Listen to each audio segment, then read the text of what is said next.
I thought I'd found the perfect spot when I moved into this quiet suburban neighborhood, a place where the lawns were neat and the houses glowed with cozy porch lights. But oh, how wrong I was. Enter Karen, the self-proclaimed queen of the block, strutting around like she owned every inch of our street. Can you believe she had the nerve to enforce her own fake HOA rules, backed by a pair of wannabe cops who patrolled like they were in a bad action movie? Little did she know she was messing with the wrong guy. I'm an FBI agent, and let me tell you, I don't take kindly to threats. What happened next? Brace yourself, it got way more intense than Karen could have ever imagined. One morning I was jolted awake by a pounding on my door, so fierce it felt like the whole house was shaking.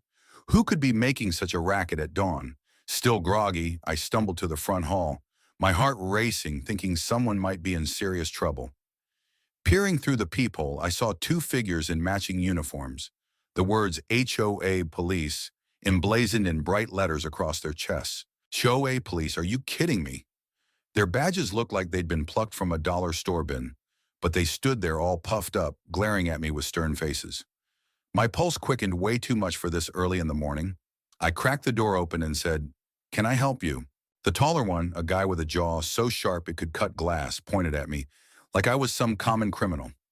"We're here on official business," he barked. "Your property has multiple violations, and we need to inspect your garage." Violations. My garage, I felt a hot surge of frustration bubbling up. What on earth are you talking about? There's nothing in my garage that breaks any rules. The shorter officer, a woman with eyes so narrow they could pierce a steel, snapped, "Don't make this harder than it needs to be. We have authority from the HOA. Authority from the HOA. I noticed right away they didn't mention anything about warrants or real police involvement. Something was seriously off. Keeping my voice steady, I said, "I'm an FBI agent. If you've got a real issue, show me proper documentation." The tall guy smirked like I just told a bad joke. "Being FBI doesn't exempt you from neighborhood codes," he sneered. And then out of the corner of my eye, I caught movement behind them. There she was, Karen, my nosy neighbor, peering over their shoulders with a smug grin that could curdle milk. Oh, Karen, she'd always been loud and pushy, griping about every tiny thing on our block, from untrimmed hedges to slightly off-color mailboxes. I knew instantly she was the mastermind behind this ridiculous charade, and my stomach twisted with worry. What was she playing at? I stepped onto my porch trying to keep my cool. "Karen, what's going on here?" I asked, my voice firm but calm. She lifted her chin all high and mighty. "Oh, I'm just ensuring the rules are followed," she said, her tone dripping with fake sweetness that made my skin crawl. "You can't claim special treatment just because of your job." The fake officers nodded like obedient puppets. "We have reports of strange activity in your garage," the woman officer said, her voice sharp. I let out a tense laugh. "Strange activity like what? Please enlighten me." Karen just shrugged, her smugness infuriating. "I heard noises late at night. Could be anything hazardous. Materials, maybe even plotting something shady." My jaw tightened so hard I thought my teeth might crack. "That's absolute nonsense, and you know it. If there's a real problem, I'll cooperate. But this is harassment." The tall officer pulled out a flimsy piece of paper that looked like it was typed up in someone's basement. No seal, no signature, just words claiming I was under investigation by the HOA police investigation. By these clowns, I forced myself to stay calm. "That's not an official document. You two have no right to barge into my home." Karen let out a dramatic sigh, like I was some petulant child. "Are you sure you want to argue? I can easily add your refusal to the list of violations." I shot her a glare that could have melted steel. "Since when does the HOA have its own police force? I've lived here long enough to know we only have volunteers who fuss over yard maintenance and paint colors."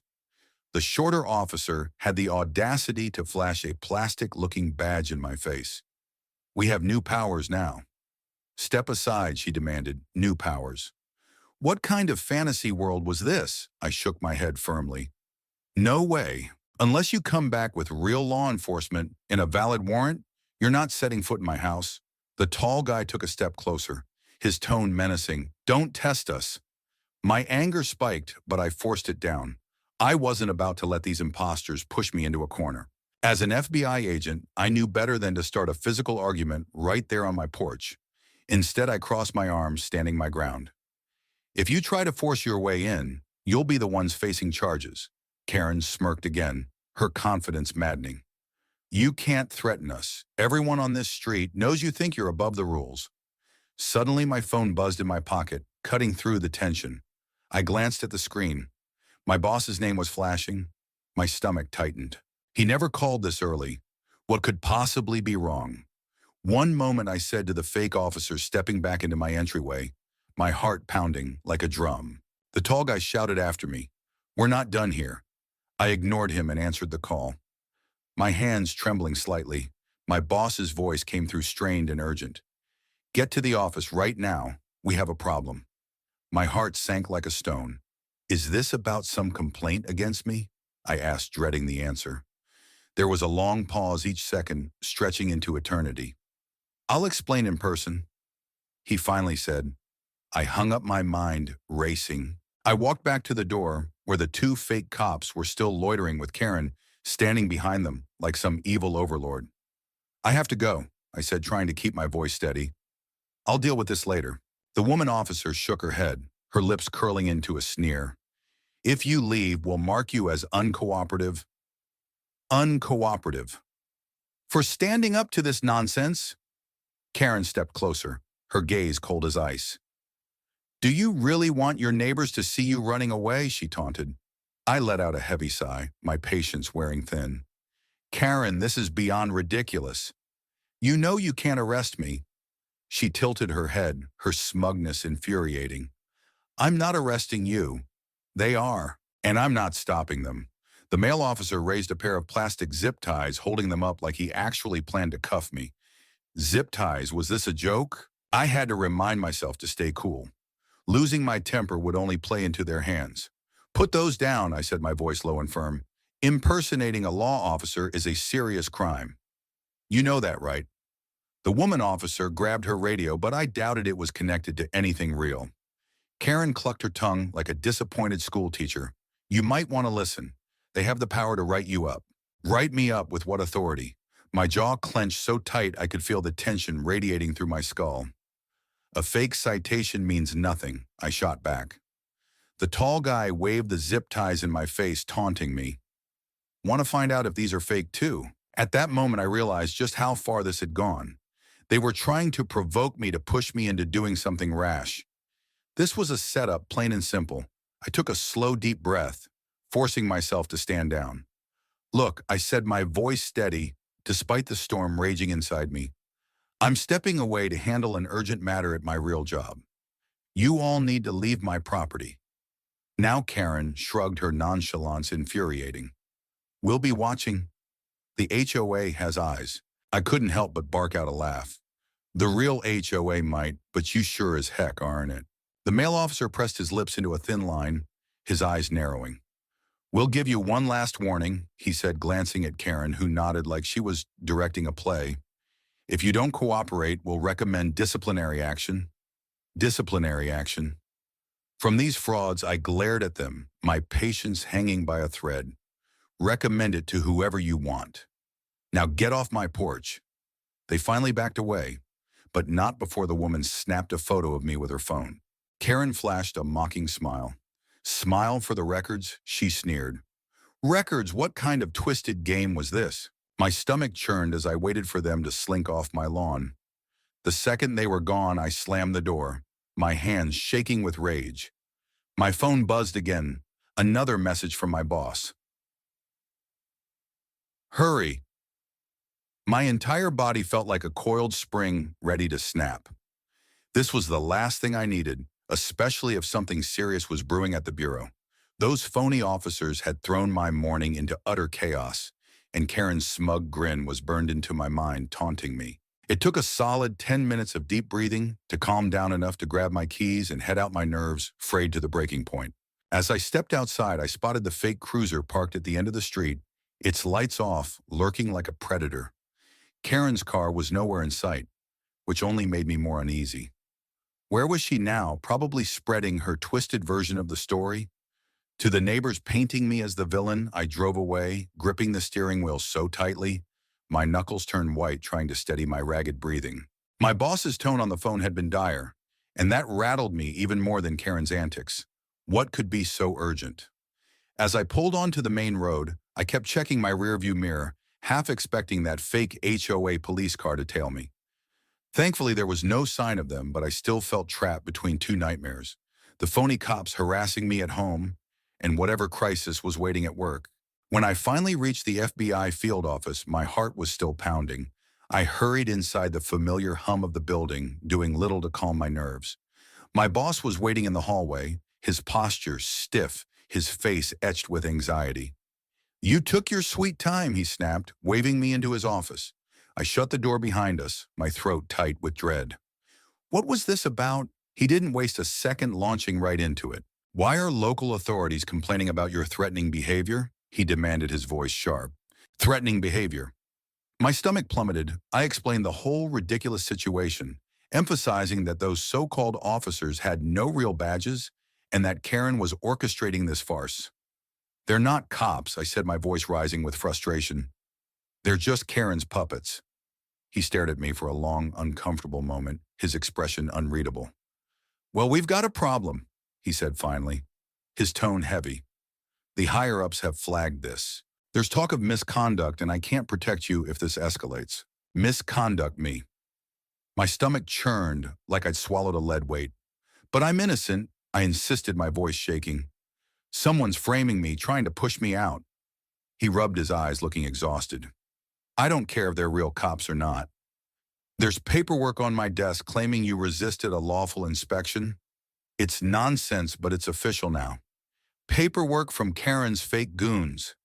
I felt a flush of anger creeping up my neck, hot and fierce. Karen must have sent it. She's got some insane plan to ruin me. He let out a slow, weary sigh. "Like I said, I can't do much if these complaints keep piling up. Keep your cool and prove they're fake. Otherwise, you're looking at an internal review." An internal review? My career could be on the line. Panic flared in my chest, but I nodded, knowing there was no quick fix. As I left his office, my phone buzzed again, and my heart skipped a beat. A text from a blocked number. "Better watch your step. We know who you are." I nearly crushed the phone in my hand, my blood boiling. These people were trying to destroy my life, and they were making it look official. I trudged through the rest of the day, haunted by the morning's clash, the weight of Karen's sick scheme pressing down on me. Even my coworkers were giving me strange looks, like rumors were already spreading. Had Karen's poison reached the bureau too? The drive home was a blur, my mind spinning with questions. How far would Karen take this? Could she really ruin my career? By the time I pulled into my driveway, the sun was dipping low, casting long shadows across the street. I scanned the block, half expecting to see that fake cruiser again, but the road was quiet for now. I let out a shaky breath, hoping for a moment of peace. But deep down, I knew this was far from over. Karen's twisted game was just beginning, and I was caught right in the middle of it, fighting to protect my home, my job, and my sanity. I was already reeling from the chaos Karen had unleashed, but things were about to get even crazier. Before I left the FBI office, I ducked into the break room, hoping for a moment to catch my breath. That's when Agent Davis, a guy I barely knew, pulled me aside with a hushed, "Got a second?" My heart skipped. Why the secrecy? "Sure," I replied, my voice betraying my unease. He glanced around, making sure no one was eavesdropping, then leaned in close. "I overheard something in passing," he whispered. "Word is you're on thin ice. You'd better watch your back." Thin ice. My chest tightened like a vice. "You mean here at the bureau or back in my neighborhood?" I asked, dreading the answer. Davis frowned, his eyes dark with concern. "Both maybe, and I'd keep a sharp eye on that Karen lady. She's out there bragging about getting you in hot water." Bragging Karen. The nerve of that woman. By the time I stepped out of the building, the sun was sinking low, painting the sky in fiery oranges and purples. I drove home with my nerves frayed, every shadow making me jump. Would those fake HOA officers be lurking on my street again? Sure enough, as I turned onto my block, my worst fears came true. A strange SUV with tinted windows was parked just a few houses down from mine. Tinted windows. That's never a good sign. I parked, got out, and shot a wary glance at the vehicle, but its engine was off and no one emerged. My heart pounded, but I forced myself to keep my breathing steady, hurrying inside like a hunted animal. I locked the door with a loud click and yanked the curtains shut, my hands trembling. Was I safe? Or was Karen's shadow army closing in? No sooner had I collapsed onto the sofa than my phone dinged, shattering the silence. An email from the Bureau's internal affairs team. My stomach dropped as I read their demand to explain my morning altercation with the local security detail. Local security detail. Those were Karen's phony cops. She'd somehow linked her fake patrol to real authorities, and now my job was hanging by a thread. How did she pull this off? Even though those so-called HOA officers had slunk away from my house earlier, they were still out there prowling my neighborhood like wolves, and the Bureau was breathing down my neck for answers. With Karen stirring up trouble at every turn, I felt like a storm was swallowing me whole, and I had no idea how far her twisted scheme would reach. Was there no end to her power grab? Later that day, I got home to find that same fake HOA police cruiser idling at the end of my street, its presence like a slap in the face. My pulse raced as I parked, but I forced myself to act normal, refusing to let them see me sweat. Once inside, I crept to the window and peeked through the blinds. The car just sat there motionless, like it was daring me to confront it again. How brazen could they be? I checked my messages, clinging to a shred of hope for a response from the real HOA or some sign that Karen's hoax was unraveling. But what did I find? Nothing but a bounced email and a chilling voicemail. A muffled voice growled, "We know you're digging back off, or this gets worse." My blood ran cold. Karen wasn't alone in this. She had accomplices. Who were these people? The next morning rushed to find the official HOA number on an old newsletter, my fingers shaking as I dialed. But all I got was a recorded message about technical difficulties. Technical difficulties. Come on. Frustrated, I fired off an email titled "Urgent Possible Impersonation," pouring my heart into every word. But it bounced back as undeliverable, like a punch to the gut. I even checked the neighborhood website, but it was a ghost town, out-of-date info. No mention of any new security measures. Had Karen shut down every single channel of communication? It felt like she'd built an impenetrable fortress, leaving me with no way to fight back officially. Was I completely trapped? Desperate, I reached out to Alvarez, a no-nonsense local police officer who sometimes swapped intel with the Bureau. Over the phone, I laid out the whole mess. Fake badges, bogus citations, and Karen as the ringleader. "Can you believe this?" I asked, my voice tight with frustration. Alvarez sounded skeptical, but promised to check the license plate of that so-called HOA vehicle. If it's a private security firm, he said they can't legally act like law enforcement. Finally, a glimmer of hope. But as I waited for his call back, the tension on my block skyrocketed. Neighbors I'd barely spoken to were now whispering behind their fences, shooting me suspicious glances like I was the bad guy. Me, the villain. How had Karen turned everyone against me? One morning tomorrow, one of the few neighbors still on my side showed up at my door, looking pale and frantic. "They left this on my porch," she cried, thrusting a notice at me. It demanded a fine for unapproved paint colors on her house, with the same fake language they'd used on me, threatening eviction if she didn't pay eviction for paint. I skimmed the text, my anger flaring like wildfire.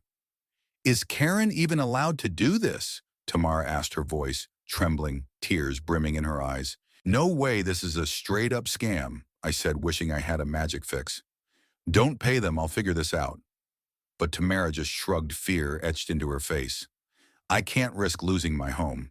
If no one's stopping them, maybe it's real." Her words hit me like a brick. Was I failing her too? Meanwhile, work at the FBI was turning into a minefield. My boss called me in for an update, his voice tight with frustration. "I'm getting more reports of your conflicts with local authorities," he said, tapping a folder on his desk. "More reports." My heart sank. Care to explain, he demanded. I did my best to lay out Karen's scheme, showing him the worthless citations her fake cops had slapped me with. "These are frauds," I pleaded, but he just frowned and shrugged. "If they're claiming to be private security, I can't make this disappear." The higher-ups are asking questions and they're not happy. Not happy I was being framed and no one cared. I felt cornered like a rat in a trap. Even if those HOA goons were fakes, their noise was echoing through the bureau, threatening to drown me. Could I afford any more trouble? Every day I braced for an email or call announcing I was officially under investigation. The fear was suffocating. One evening I spotted Karen standing in her driveway, arms folded, watching me pull in like a hawk eyeing its prey. My blood boiled. Enough was enough. I marched straight up to her, ignoring the nervous flutter in my stomach. "We need to talk," I said, my voice sharp. She raised an eyebrow, cool as a cucumber. "Go ahead," she replied, her tone infuriatingly calm. I kept my voice steady, though I wanted to scream. "You've set these fake officers on me, and now you're targeting innocent neighbors like Tamara. Why, what's your deal?" She flashed a thin, venomous smile. "It's not personal. People around here forget we have standards. I'm just enforcing them." Enforcing standards by terrorizing everyone. I clenched my fists, my nails digging into my palms, by scaring people. "That's not how this works." She shrugged, her nonchalance maddening. "They don't seem scared to me. They pay the fines, follow the rules, and life goes on." My anger simmered, threatening to boil over. "What's your end game?" "Karen, what are you after?" She tilted her head, acting confused. "End game. I'm just cleaning up the neighborhood. You're the one refusing to cooperate." Before I could fire back, one of her faux cops strode over, giving me a stern look. "Move along," he ordered, like I was some trespasser. The audacity! My jaw tightened. "You have no legal authority here," I snapped. He lifted a flimsy badge and smirked. "We're all the authority we need." I wanted to wipe that smirk off his face, but I stepped back, not giving them another excuse to file a complaint. Karen shot me a final smug glance as they walked off together, leaving me fuming in the street. How could she be so brazen? That night I tried to calm down by digging through old HOA documents in my filing cabinet. I found a gem, a reference to a security program Karen had pushed for years ago. One that never got approved because residents didn't want a military-style presence. She'd been planning this for years. Now she'd created her own version using any means necessary. A chill ran down my spine. If she could hijack an entire community, did she have friends in high places too? Could they make real trouble for me at the FBI? A few days later, Alvarez called back, his voice steadier. "Now that plate belongs to a private security outfit, but there's no license contract with your HOA," he said. "They're acting without approval?" "Yes, proof they weren't real cops." "But how do I tie this to Karen?" I asked, my voice trembling with hope and anger. He hesitated. "I can't dig deeper without an official complaint on file. And so far, there isn't one." My frustration exploded. "This is an official complaint. They threatened me on my property." Alvarez sighed. "I believe you, but I need statements from other neighbors to back you up. Otherwise, it's your word against theirs." My heart sank. Karen had cultivated so much fear that no one dared stand against her. Was I truly alone in this fight? The Bureau wasn't helping either. A supervisor from Internal Affairs summoned me for a tense meeting, grilling me about my aggressive behavior with local authorities. Aggressive me. She referenced a typed report full of half-truths, her pen tapping the folder like a metronome. I poured out my side of the story, but she just said, "We're reviewing all angles." My chest felt like it was caving in as I left her office. Even if I was telling the truth, the constant complaints made me look like a liability Karen was winning, using her fake goons and citations to chip away at my credibility. My only solace was Tamara, who still believed me, though she was too scared to speak up formally. Could I blame her? Just when I thought things couldn't get worse, I found an envelope taped to my front door, bearing a counterfeit HOA seal. Inside was a notice claiming I'd violated some obscure community ordinance, 301, demanding a hefty fine or further corrective measures. Corrective measures. My patience snapped. I slammed the envelope on my kitchen table and called Karen's number, leaving a furious voicemail demanding she stop her harassment. An hour later, my phone buzzed with a blocked number. "Don't threaten Karen again," a voice hissed. "We know your boss, and we can make your life difficult." The line went dead, leaving me seething, well-connected. Who were these people? Late that night, I peered out my window at the quiet street.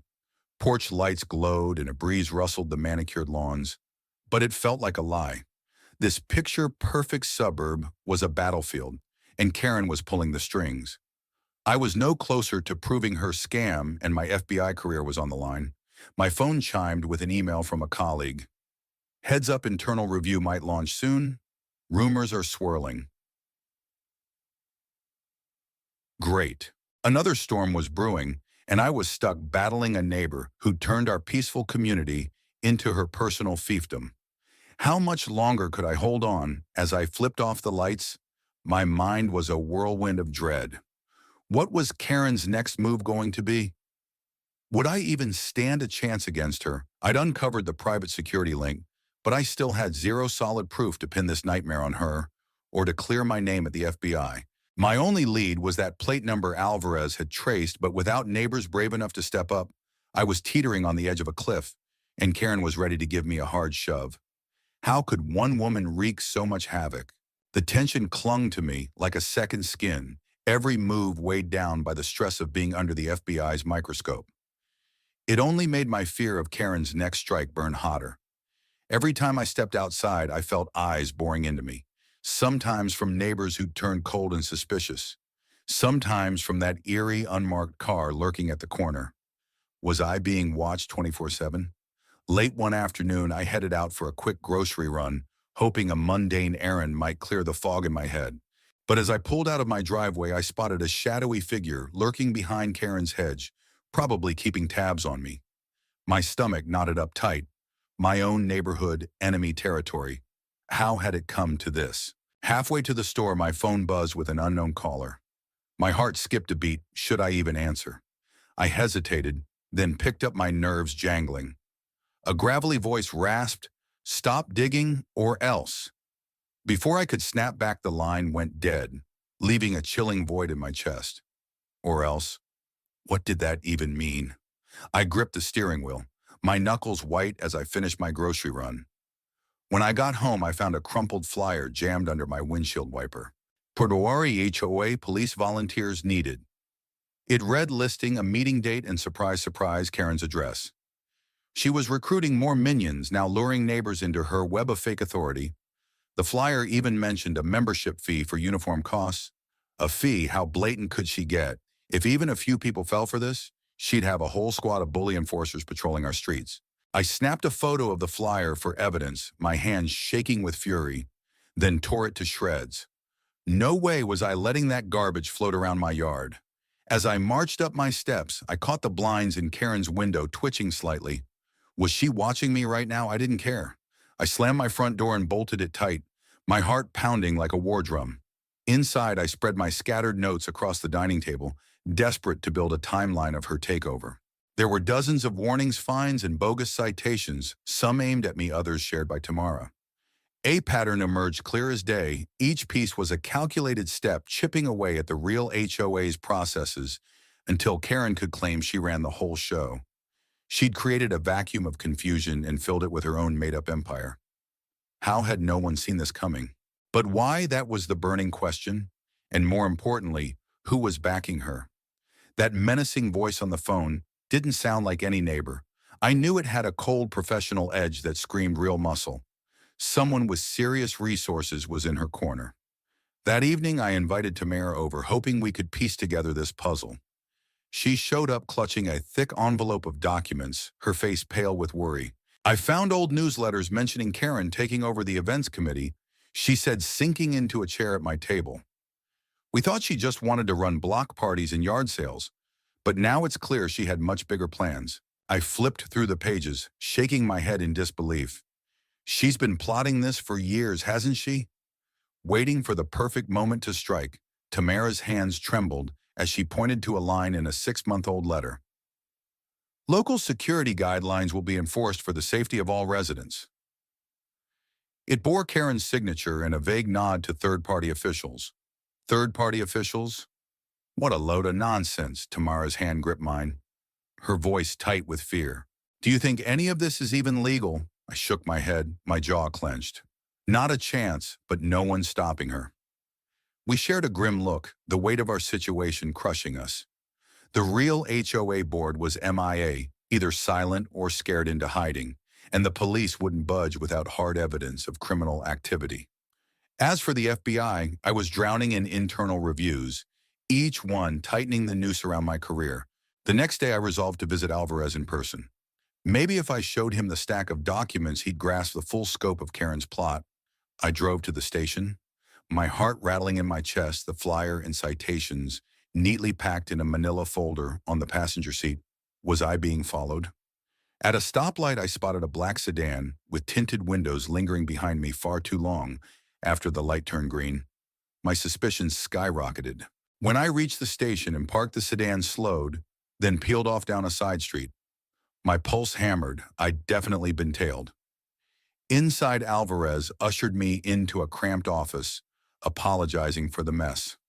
"We're short on space," he said with a shrug.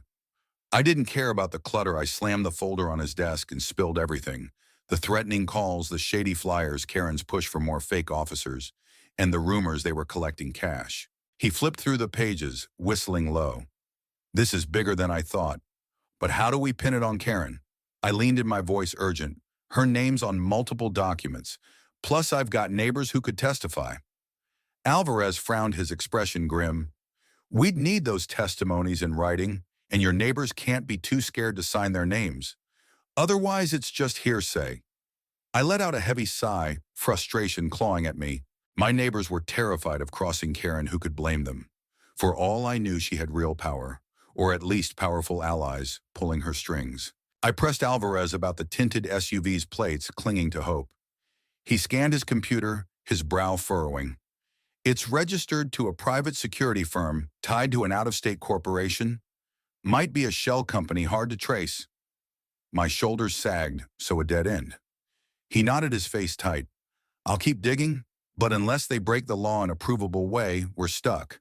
I swallowed my frustration, thanking him, but inside I was screaming. Was I no closer to stopping Karen? On my way out, my phone buzzed, a text from my boss. "We need to talk ASAP. Be here first thing tomorrow." My mind spun with worst-case scenarios. Another complaint from Karen's goons. Or had she found a new way to sabotage my record? I drove home in a daze, my nerves shot. That night I barely slept. My thoughts a tornado of impending doom. Karen was going to strike again. I could feel it. Around 2 a.m., I jolted upright to a car door, slamming outside. My heart leapt into my throat as I crept to the window and peeked out. A figure stood by the curb, staring at my house. Was it Karen? No. The silhouette was taller, bulkier. After a tense moment, they climbed into a vehicle and sped off, leaving me rattled and wide awake.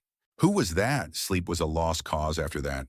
The next morning, I dragged myself to the bureau, bracing for the worst. My boss was waiting by his office door, arms folded, his face grim.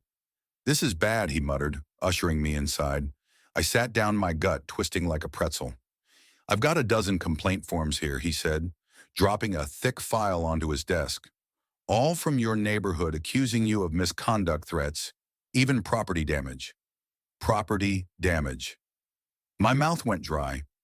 "That's absurd," I choked out, my voice shaking. He rubbed his temples, looking exhausted, I know, but it's in black and white official statements with addresses and signatures. My head spun. Karen had bullied neighbors into signing her lies. Now it looked like the whole community was against me. "I believe you when you say it's a setup," my boss said, "but the higher-ups see a pattern. This is going to escalate unless we get to the truth fast." Fast, I was running out of time. I fought to keep my anger in check.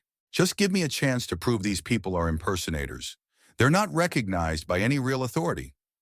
He nodded slowly, but his words were grim. "We can't shield you forever. Internal affairs is breathing down my neck." A heavy silence settled between us. I thanked him for his patience, but I knew the clock was ticking. As I left his office, desperation surged through me. Karen was strangling my career with her cunning moves. I'd be fired or sidelined before I could expose her. How had she convinced neighbors to file false statements? Fear, bribes, intimidation. Whatever she used, it was working, and I was her lone target. By the time I drove home, I was emotionally drained, my spirit battered. The fake cruiser was back, parked right outside my house, its lights off, taunting me. Enough was enough. I got out and marched toward it, Ready to confront them once and for all, a figure rolled down the window an inch and a harsh voice snarled, "Back off or you'll regret it." My heart hammered, but my resolve hardened. Karen's empire of fear had to come down. My job was on the brink, my neighborhood a hostile maze, and I still needed proof that Karen was the puppet master behind these frauds.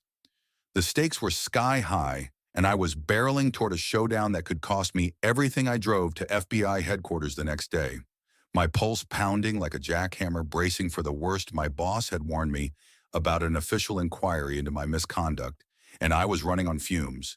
Weeks of harassment, false reports, and clashes with Karen's phony patrol had left me exhausted, jittery, and fighting to hold it together. Could I survive this storm, or was Karen's grip too tight? As I stepped into the cavernous FBI lobby, my heart sank like a stone. Why were people shooting me those weary sidelong glances? Word of my troubles had spread like wildfire, and it felt like I had a neon target plastered on my back. A tight knot twisted in my chest, squeezing the air from my lungs. I tried to steady my breathing, whispering to myself that the truth was on my side. But was it enough? When I reached the conference room, an agent I barely recognized swung the door open and ushered me inside. There at a long, imposing table sat a panel of higher-ups, their stern faces like a jury ready to pass judgment. My boss stood near the back arms, folded, his expression grim as a storm cloud. What had I walked into? An older agent cleared his throat, the sound sharp in the tense silence. "We're here to discuss the numerous complaints against you," he said, his voice heavy with accusation. "They involve alleged threats to neighborhood authorities and repeated refusals to obey local laws." My heart pounded so hard I thought it might burst. "Those authorities are fakes," I shot back, fighting to keep my voice calm, despite the fire raging inside. "Their badges aren't real and the HOA never approved them." A steely-eyed woman on the panel lifted a thick file, her gaze piercing. "We have statements from at least 10 neighbors claiming otherwise. They say you bullied them." Bullied me. My blood boiled, a hot flush creeping up my neck. "I have documents proving this is a setup," I insisted, my voice trembling with urgency. "The so-called HOA police are just a private security firm with no legal standing." The panel exchanged guarded glances, their faces unreadable. Was I getting through to them? Suddenly the door swung open with a dramatic creak, and in strutted Karen, dressed in a sharp suit instead of her usual casual getup, clutching a sleek briefcase. My jaw hit the floor. "What is she doing here?" I blurted, my voice raw with disbelief. "How could this be happening?" One of the agents cleared his throat again, his tone formal. "Miss Garrett has submitted evidence on behalf of the local enforcement group." My mind spun like a top Karen testifying against me in an official FBI inquiry. This was a nightmare. She stepped forward, cool as a cucumber, her voice dripping with polish. "Good morning," she said, as if addressing a friendly town hall. "I represent the interests of our community. I'd like to correct a few misunderstandings." My boss shot me a stunned look from across the room. He hadn't warned me she'd be here. Was he as blindsided as I was? For a moment I was speechless, my throat tight with shock. Karen opened her briefcase with a flourish and pulled out a neat folder. "These files include reports from the Neighborhood Watch," she explained, placing them on the table like a lawyer presenting a winning case. "They show repeated noise complaints, suspicious activity, and even a few alleged break-ins tied to this agent's address." Break-ins. That was a bald-faced lie. "That's not true." I snapped, my voice cutting through her calm facade. But she didn't flinch, continuing as if I hadn't spoken. "We asked him multiple times to cooperate with our volunteer police program, but he refused, claiming we lacked authority." She let out a delicate sigh, her act Oscar-worthy. "We only wanted to keep our streets safe." I stared at the panel, struggling to keep my voice level despite the fury bubbling inside. "Karen is lying through her teeth." I said, my words sharp. "She started this scheme months ago, scaring neighbors into supporting her. She's using fake citations to extort money from them. I've seen the forms myself." The steely-eyed woman raised a brow, her expression skeptical. "Do you have those forms with you?" My heart plummeted. "Not physically," I admitted, my voice faltering, "but I emailed them." Karen shook her head, her face a mask of feigned disappointment. "I'm afraid we have no record of that." Perhaps the agent is confused. Confused. She was twisting everything. My anger surged a tidal wave threatening to drown me. Karen was better prepared than I'd ever imagined, spinning a tale that painted me as a rogue agent. Then came the bombshell that nearly knocked me off my feet. The older agent turned to Karen and said, "Before we proceed, we should disclose your family connection." Family connection? What Karen gave a curt nod, her eyes gleaming with smug satisfaction. "Yes, of course," she said, glancing at me with a pitying smile. "My uncle is the deputy director of this bureau. I tried to handle this matter quietly, but when your behavior escalated, I had no choice but to bring it to his attention." My stomach lurched, the room spinning around me. The deputy director, one of the highest-ranking officers in the FBI. That explained everything. How she'd silenced the real HOA, how neighbors felt powerless, how her complaints reached my supervisors so fast. "You've got to be kidding me," I whispered under my breath, my mind reeling. One panelist cleared his throat, his voice measured. "Given Miss Garrett's connection, we must ensure impartiality, but these claims are serious. Agent, can you provide concrete proof of criminal activity?" My voice wavered, but I pushed forward. "I have records showing the security firm is unlicensed and neighbors who've told me they're being extorted, but they're too scared to come forward." Karen pressed her lips together, her tone dripping with insincerity. "My family and I care deeply about law and order. We only encourage people to keep our streets safe." Every word was a lie, and it made my skin crawl. My vision blurred, the reality sinking in. Karen had roots deep in the agency itself. I was alone, cornered by her influence. The meeting wrapped up with a promise that internal affairs would investigate both me and any potential wrongdoing in Karen's group. But as I walked out, I felt like I'd lost ground. Karen beamed at me on her way out, murmuring, "Better watch your step." I clenched my jaw, resisting the urge to shout right there in front of my superiors. How dare she taunt me? My boss jogged after me in the hallway, his voice low. "I had no idea she was related to the deputy director," he muttered. "This puts us in a tight spot. You're not off the hook." My heart sank. Not off the hook, after all this. I exhaled shakily, my voice barely above a whisper. I know he gave me a sympathetic look, but his words were stern. "Do yourself a favor, stay calm and gather every scrap of evidence you can. We'll need more than hearsay." I stumbled out of the building in a daze, my mind struggling to process the shock. Karen's uncle was one of the FBI's top dogs. She had connections and resources I couldn't even fathom. If she could sway neighbors, what could she do with her uncle's power? My knees felt like jelly as I reached my car. The weight of my badge heavier than ever in my pocket. I was part of the FBI, yet I was battling an enemy with the agency's leadership in her pocket. My only hope was to expose her scam beyond a shadow of a doubt. But with my reputation on the line, I might have to risk my entire career to bring her down. I drove home from that inquiry, feeling like the ground had vanished beneath me. Karen's influence stretched to the top, and I was under a darker cloud of suspicion than ever. My boss had tried to reassure me we'd sort it out, but his voice lacked conviction, leaving me hollow. As I pulled into my driveway, my nerves were on edge, my eyes scanning for that fake cruiser or the tinted SUV. It was late, and most houses glowed with warm porch lights, but the street looked deceptively quiet. Could I dare hope for one normal night? I let out a shaky breath, my hands trembling as I unlocked my door. But the second I stepped inside, my phone buzzed with a text from Tamara. "They're at my door, I'm scared." My heart leapt into my throat. I rushed to Tamara's house on foot, sticking to the shadows like a fugitive in my own neighborhood. Sure enough, there was the fake HOA cruiser parked right in front of her place, its engine humming ominously. Creeping behind a hedge, I saw those goons on her porch, pounding on her door like they owned it. The taller one bellowed, "Open up or we'll mark this as another violation." My anger flared hot and fierce. These bullies had crossed the line. I cleared my throat loud enough to make them spin around. The taller officer's face twisted into a scowl. "You again," he muttered, his hand darting to something on his belt. I held my ground, my voice ringing out, "I'm FBI. This is intimidation. Leave her alone." The other officer grabbed his phone, sneering, "That line won't save you anymore. We have friends in high places." High places, they were admitting their ties to Karen's network. I nearly laughed at the irony, but my blood was boiling. Tamara cracked her door open, her eyes wide with terror. "Please just go," she whispered, trembling like a leaf. One officer whipped out a form, his voice sharp.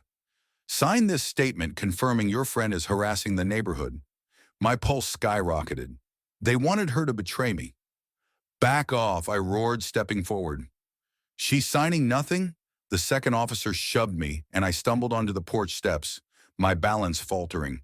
Before I could recover, the taller one flashed his plastic zip ties, a nasty smirk spreading across his face. "I'd be careful," he warned. "One wrong move, and we'll file assault charges." Assault charges for defending my friend. I forced myself to stay calm, my voice steady. "Impersonating law enforcement is a federal crime. I'll see you behind bars." He pointed a finger at me, his tone chilling. "You won't get that chance." That sounded like a threat far beyond HOA fines. Suddenly, a voice cut through the tension. "What's going on here?" I turned to see Alvarez, the local cop I'd reached out to, striding toward us. Was he off duty? Relief flooded me as he approached, his badge gleaming. The fake officers froze, clearly thrown off. Alvarez surveyed the scene, his voice calm but firm. "Ma'am," he said to Tamara, "are these men trespassing?" She nodded, tears brimming. "Yes, they won't leave." Alvarez gave me a nod. "I got your text about suspicious activity, but it took me a bit to swing by." He turned to the officers, his tone unyielding. "Show me some identification." The taller one flashed his phony badge, but Alvarez didn't blink. "That's not official," he said. "I want driver's licenses now, or you're both coming in for questioning." Questioning. Finally, someone was taking this seriously. The fake officers froze, their smug faces faltering under Alvarez's piercing gaze. One stammered, "We have the right to be here. Authorized by the HOA. Authorized by who? Karen's fantasy police force." Alvarez crossed his arms, his voice steady as steel. "You don't have the right to threaten a homeowner who's told you to leave. This is private property. Step away from the door now." He radioed for backup, and the color drained from their faces. The taller one shot me a venomous sneer, like I'd personally ruined his day before they scurried to their cruiser like rats. Alvarez and I followed, but those cowards peeled out before we could stop them. Alvarez jotted down their plate number, muttering, "We'll see what we can do, but you know how tricky this might get."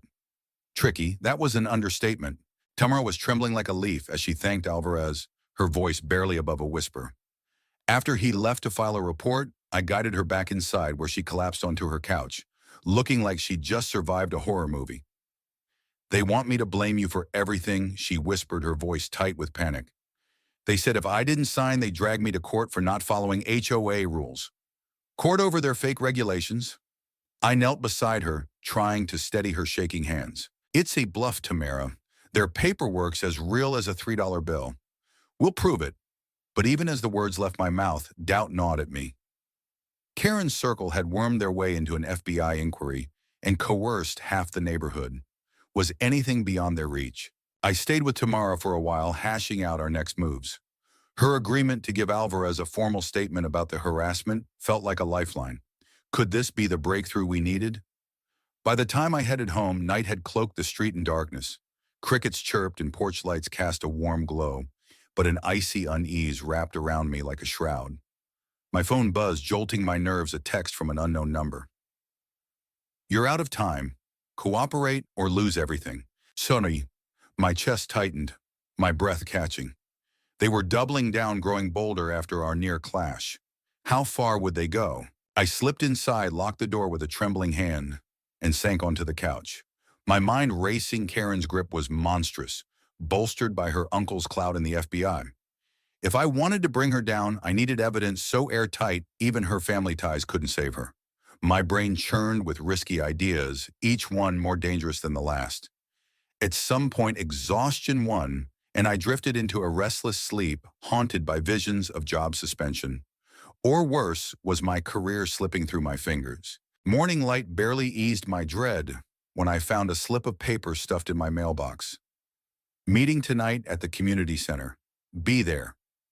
No signature, just those stark words. A trap. My gut screamed it was Karen's doing, but curiosity and desperation prodded me. If she was holding a public gathering, could I catch her red-handed? Maybe even record her lies. But fear lingered. What if this was a setup to humiliate me or paint me as the villain again? I sat there clutching the note, the weight of everything crashing down my crumbling position at work, my terrified neighbors and Karen's shadow army looming larger by the day. My phone chimed with a message from Alvarez. We need more witnesses or I can't file charges. Press them. A flicker of hope sparked. Could this meeting be my chance to rally testimonies and unmask Karen's scam? The clock was ticking, and Karen was herding everyone into one place, her biggest power play. Yet I had to go, even if it was a trap. If I failed to expose her there, I could lose my job, my home, everything. That evening, I steeled myself for the community center meeting, a knot of tension twisting my stomach. Was I walking into a lion's den? I slipped a small recording device into my jacket pocket and grabbed my fully charged phone set to capture audio. I texted Alvarez my plans just in case things went south. His reply was swift. Be careful. Call if it gets ugly. I took a deep breath, my mind buzzing with strategies, and headed out. Could I outsmart Karen at her own game? The community center was a hive of activity when I arrived, packed with neighbors, murmuring nervously. Rows of folding chairs stretched across the room, and Karen stood near the front, clutching a stack of papers, chatting with a few loyalists, sporting. We support the HOA on signs on their lawns. A makeshift podium dominated the small stage, flanked by two of her fake HOA cops, arms crossed like nightclub bouncers. The sight made my blood boil.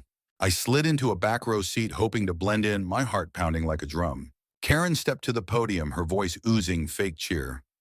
Good evening, everyone. Thank you for coming. Our community's faced some challenges lately. Disruptions, rule violations, safety concerns. That's why I launched our new HOA police to keep our neighborhood safe and orderly. Applause erupted from her small clique, but others exchanged uneasy glances.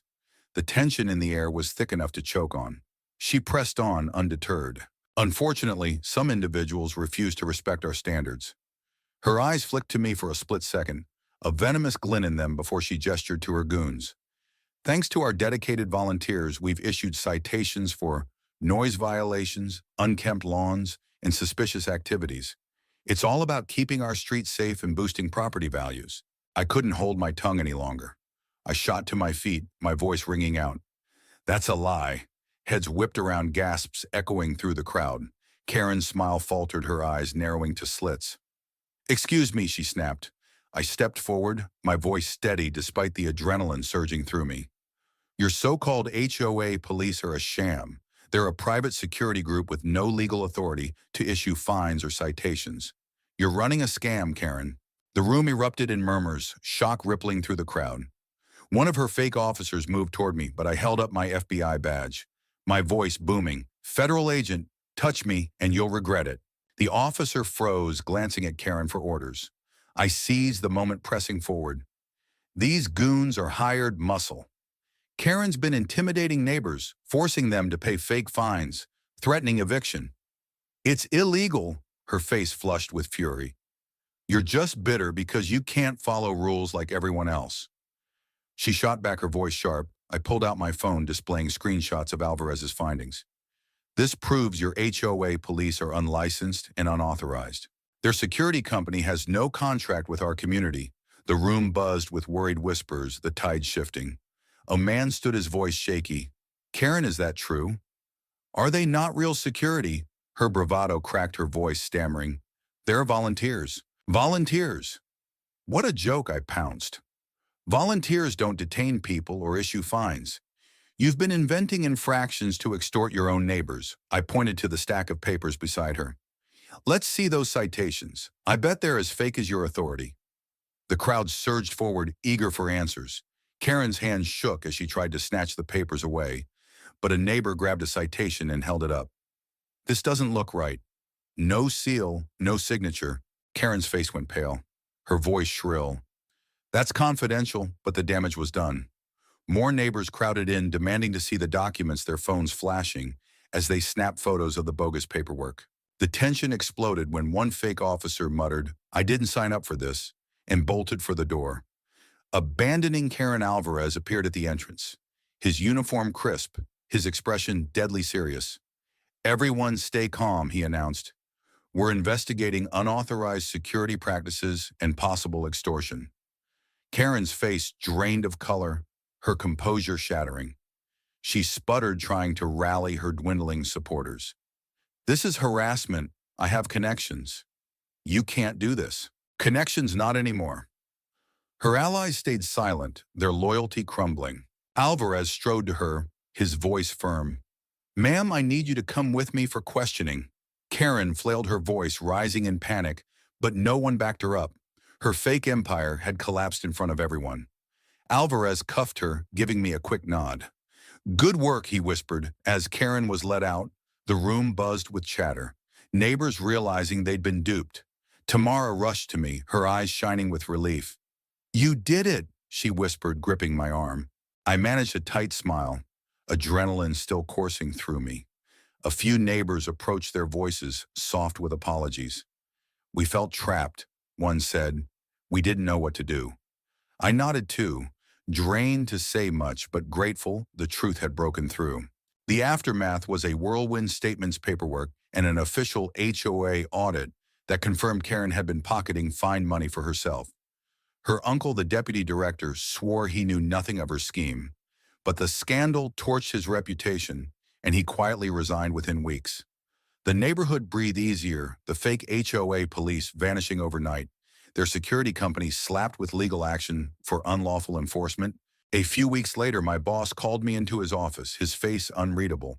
My stomach churned wet. Now he gave me a long look, then cracked a rare smile. Turns out you were right all along, he said. Internal affairs cleared you. Karen's actions were deemed illegal and unauthorized, and we've received formal apologies from neighbors who filed complaints under pressure. You're back on track. Relief crashed over me like a tidal wave, washing away weeks of fear I'd held onto my career. My reputation, despite Karen's relentless sabotage. As I walked out, I let out a deep breath, the tension finally snapping. My neighborhood was mine again. No fake cops, no phony citations. Just a quiet suburb with a few curious glances from folks still processing how close they'd come to living under Karen's twisted reign. I couldn't help but smile, a weight lifting from my shoulders. I'd faced the storm, exposed the woman who thought she could rule our quiet streets like a tyrant, and came out stronger. Who'd have thought a suburban showdown could feel like such a victory?